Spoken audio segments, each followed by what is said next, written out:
भारत का दुनिया में सम्मान बढ़ाया, भारतीयों का सीना किया चौड़ा। एकनाथ शिंदे ने मोदी को गिफ्ट किया लेख। राष्ट्रभक्ति का ज्वार न रुकता, आए जिसकी हिम्मत हो। पूर्व प्रधानमंत्री स्वर्गीय अटल बिहारी वाजपेयी की ये पंक्तियां प्रधानमंत्री नरेंद्र मोदी के व्यक्तित्व को चरितार्थ करती हैं।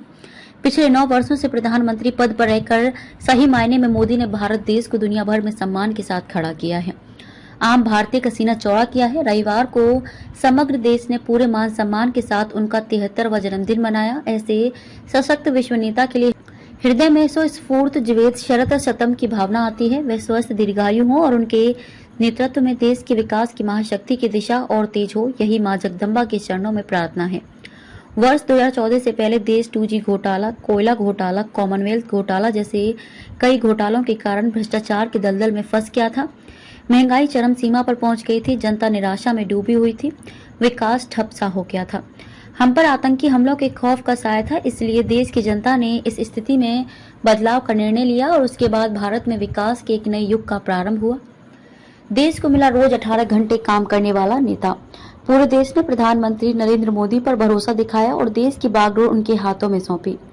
देश को एक ऐसा नेता मिला जो प्रतिदिन 18 घंटे काम करके जनता के प्रति जागरूक रहा है। कांग्रेस के 60-65 वर्षों के कार्यकाल में देश का उतना विकास नहीं हुआ होगा, उससे कई गुना पिछले 9 वर्षों में हुआ है। देश की आर्थिक व्यवस्था में प्रत्येक नागरिक की भागीदारी सुनिश्चित करने के लिए प्रधानमंत्री जनधन योजना शुरू की। मेक इन इंडिया ने निवेशकों और उद्यमियों में उत्साह जगाया। श्रमेव जयते उपक्रम के तहत छोटे और मध्यम उद्यमों को नया जीवन दिलाया। उन्होंने नोटबंदी का क्रांतिकारी कदम भी उठाया। इससे काले धन के लेन देन पर रोक लगी और इसी कड़ी का अगला कदम था डिजिटल इंडिया। आज सब्जी विक्रेता, वड़ा पाव वाला, सड़क पर व्यवसाय करने वाले सभी यूपीआई का उपयोग कर रहे हैं, जिसका श्रेय प्रधानमंत्री नरेंद्र मोदी की दूरदृष्टि को दिया जाना चाहिए।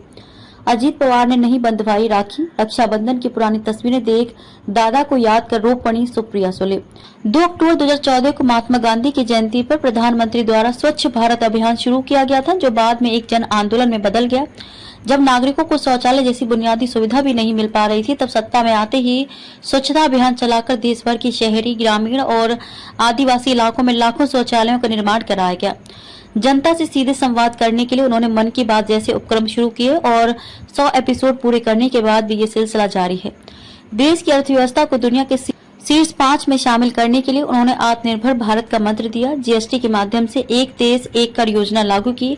ईज ऑफ डूइंग बिजनेस भी इसी प्रयास का हिस्सा था। युवाओं को उद्यमी के रूप में विकसित करने के लिए startup India, skill development, make in India जैसी योजनाएं शुरू की।